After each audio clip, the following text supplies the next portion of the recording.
Hello everybody and welcome back to Piggy Crumbs. Today's video is going to be a how to bond guinea pigs and how I bonded my 4 male guinea pigs together with some tips and tricks of how I did it, which may hopefully help you to bond guinea pigs in the future. Before you get any more guinea pigs and before you bond your guinea pigs, there's a couple of questions that you need to ask yourself. 1. Why do you want more guinea pigs? 2. Do you have space to house those guinea pigs? 3. What will you do if they don't bond? Tying into the space question, you need to be prepared to have 2, maybe 3 cages if you can't bond these guinea pigs that you have. Do you have space for that if that happens? 4. What will you do if it ruins your current bond? So for instance, I was bonding 3 male guinea pigs with a new male guinea pig. I needed to be prepared that those 3 guinea pigs that were bonded, that the bond would break, and I needed to be prepared for more space for cages, etc, etc. And 5, what is your piggy's personality? So you need to be prepared, do you have a dominant guinea pig or a submissive guinea pig? What are their characteristics? Are they adventurous? Are they maybe on the lazy side? And what you need to do is find a guinea pig that will match their personality. So now you've thought about those questions and you have answers. If you are deciding to bond guinea pigs and you have someone who you think will bond with your current guinea pig, then this is the process that you need to do. Before bonding, there are a couple of things you need to do. Firstly, any new guinea pigs you have brought into the house need to have a quarantine period. This is in order for you to check that the sex you have been told they are is correct. You need to check that they don't have any spreadable diseases such as ringworm, mites, lice, or any respiratory issues. This will also give your new guinea pig time to settle in and learn the routine of the house. I recommend you do this for any guinea pig you bring into the house, but especially if it's from a less reputable place such as a pet shop or a breeder whose setup you're not sure about, and possibly rescues. I certainly think that a guinea pig should have a week on their own before introduced to any guinea pigs. For instance, to check that they have time to settle in. Maybe you're confident from the rescue that their sex is correct, they're healthy, but it's really good to let your new guinea pigs settle in first before you launch them into meeting their new friends. I particularly do this for the 2 times that I've introduced Rolo and Digger. One Rolo was kept next to them and Digger was kept underneath. This was so that during floor time they could interact with each other, they could see each other, smell each other, touch each other's noses through the grid. Important to note, this is always done supervised. You should never leave your guinea pigs next to each other or interacting through bars with each other on their own. Even through the bars they can do damage, so especially if you're putting cages next to each other, you should have some sort of divide between them, maybe some clear perspex so they can see each other, if not then some Corex or something so that they can't interact with each other when you're not there. Like I say, they can still do damage through the bars. But this is great because it allows you to watch their behaviours with each other. You can check that there's no aggression, there's no kind of arguments, nothing like that. You can check that hopefully they're displaying the behaviours that they are interested in this new guinea pig, they're happy to see this new guinea pig, and they're being friendly. I've been having, whilst talking, some ideas on the screen here as to how my guinea pigs interacted with Digger. Digger was popcorning after meeting the new ones. Rocky was especially happy for seeing a new guinea pig. Should say not seeing because he's blind, but smelling a new guinea pig. And this gave me hope for my pairing. Next thing I recommend, while still separate, is that you bathe all your guinea pigs. Now, I don't mean a full bath, I'm talking about just their bum and smelly regions. Each guinea pig has their own scent gland. This is how they communicate with each other, how they mark their territory, and certain piggies have slightly smellier ones than others. My Gus Gus has a particularly smelly grease gland and produces quite a bit of grease, so Gus is the only one really that I bathe, but when I'm doing bonding I do bathe all of them. This neutralises the smell of all guinea pigs, so your new guinea pig will not smell like their old environment, whether it be the pet shop or bedding or other guinea pigs. They will be neutralised, and same as your own guinea pigs will also be somewhat neutralised. They'll still smell a little bit like each other in their cage, but it will help to neutralise them in order to help the bonding a bit more simpler. They will smell similar basically.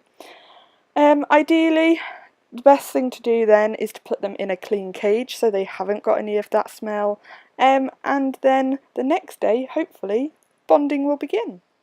So as mentioned, the day after bathing is always a good day to do bonding because then everyone still smells the same. I wouldn't recommend doing it on the same day as bathing just because your guinea pigs will have been quite stressed and have an unpleasant experience of bathing. They do not like it. So the day after is close enough and is long enough for them to have calmed down.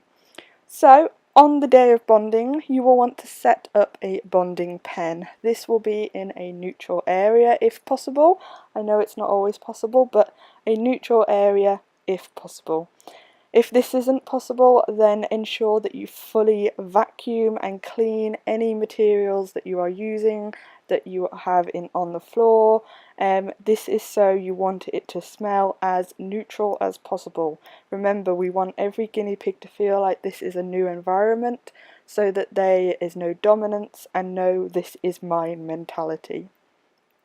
You want this setup to be big, spacious, with no hideys, toys. You literally just want to put them in with hay and themselves. This is in order for them to work out the bonding process. I then recommend that you always introduce your new guinea pig first to this area. This is so that they have a little bit of time to get used to this new setup. Don't forget, even if you've had them a week to 2 weeks in quarantine, then maybe another week next to your guinea pigs, maybe 2, they're still getting used to this new environment. So putting them in first without any other guinea pigs just gives them that sense of newness and safety that they will probably want. Then I'd introduce your current guinea pig or guinea pigs based on your assessment of how they interacted and their personalities. So for instance, I introduced Rocky first. This was because he reacted really well to Digger. He was very chatty, very excited, and so I felt there wasn't going to be any issues there, so he went in first. Second, I introduced Gus Gus. Gus Gus, during previous bonding and during interactions with Digger, didn't seem fussed at all. He was very easygoing, pretty much is happy to be with other guinea pigs but does still like his own time. So as long as the other guinea pigs don't give him any hassle, he's pretty happy being with as many as he wants. Then I put in Rolo last because I thought this potentially could be the most difficult pairing. Rolo's of a similar age, he's the newest guinea pig, he's a slightly more uptight guinea pig, he's very OCD, he likes a clean cage, and he's very kind of restrictive. He likes things in a routine, and he had interacted well with Digger, but I thought that Rolo would be the more difficult one, so I put him in last so that then I was ready in position should there have been any issues. Once all guinea pigs are in this bonding setup, leave them alone, leave them to work it out. I did a whole video on the first hour of bonding which had clear kind of classic behaviours during bonding. It's not the easiest thing to watch, I will warn you, but there are behaviours that are classic that they need to work through, such as humping, chasing, potentially chattering, and all sorts like this. It's important though that should things escalate, such as piggy chaos where they're literally in a circle and it's like a Tasmanian devil, hurricane kind of thing, you need to have an oven glove, towels and potentially carriers ready if things escalate to that. Basically you do not want to put your hands in there because you are going to get bitten, you'll get scratched, you will be in that piggy fight. So you want oven gloves, towels, anything to throw over those piggies to separate them if that is an incident. As I say, if blood is drawn, you will need to finish that bonding as soon, well, pretty much straight away. You could try it again in the future, maybe give them a bit more longer next to each other, but unfortunately, if blood is drawn, it is a pretty severe thing. It's very rare during the bonding process that if blood is drawn, that they have a successful pairing. So you need to be prepared that if blood is drawn, you may not have a successful pairing. But if after many hours, such as 3 to 4, maybe you've had time to do it for longer, and things have been peaceful for around 50 to 75% of the time, maybe more if you've been lucky, then that is when I would start to get your new piggy's bonded cage ready. I would not do it before this time, just in case things react badly. Do not tempt fate. So, their new cage, it needs to be as big as possible, it needs to be as different as possible. Again, you want all guinea pigs to not feel dominant over this cage.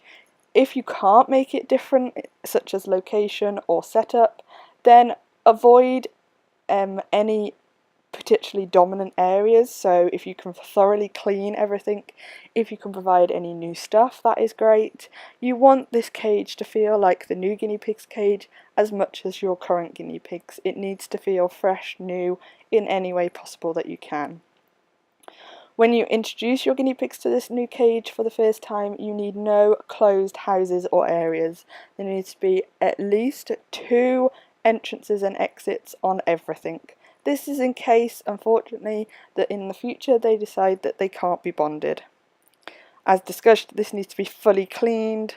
And what I would do is introduce your new guinea pig again first, let them settle in maybe for 5 minutes, and then introduce your guinea pigs based on your current assessment of their behaviour in the bonding pen in a similar order that maybe you did when you introduced them, or if you thought one guinea pig would be better, then introduce them in that order how you feel.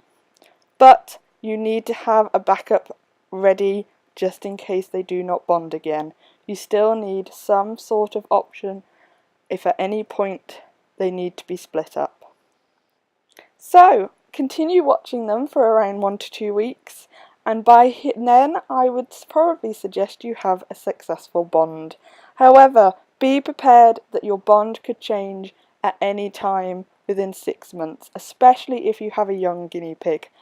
Young guinea pigs, especially if child teenager age, baby age, will reach adolescent teenage age only in a few months, and especially young males, but young females too, will have hormones, and this may disrupt the hierarchy within the guinea pig herd and may cause a rift to begin. As discussed, you should always have an option to split your guinea pigs for the future, or even if any time they need surgery or anything like this, it's always good to have a backup option. But if you've been continually assessing them and a number of weeks later they are still together, then you probably have a successful bond. So well done. It is a hard thing to do, but if you have got that far, then well done. Amazing, congratulations, but be prepared just in case. So guys, that is how to bond guinea pigs with my tips and tricks of how I have done it with my 4 males, all ranging from 2.5 years to 9 months to 4 months. I've been able to do it with some secret tips and tricks that I have learned through many years of research, and I hope that this will help you. But as discussed, before you think about bonding, please revisit those questions at the start to think about your guinea pigs before you introduce more. With so many guinea pigs are in rescues as well, so if you're thinking about introducing new guinea pigs, I fully recommend checking your nearby rescue, shelter, or local rehoming place, because there are so many guinea pigs there that need a new home, and the rescue helpers will be able to help you find someone that matches your piggy's personality. Please avoid pet shops at all manner. I've done a whole video on Adopt Don't Shop relating to Rolo's story, and I will do one about Digger very much in the future, as those 2 were adopted. So thank you very much for reaching the end of this video. Please let me know if you find this video helpful at all. Do you follow any of these steps when you've got bonded guinea pigs before, or do you think there's anything maybe I've missed out? Please leave your comment down below. and thank you very much for watching. Please comment, like and subscribe, and we'll see you in the next video. Bye!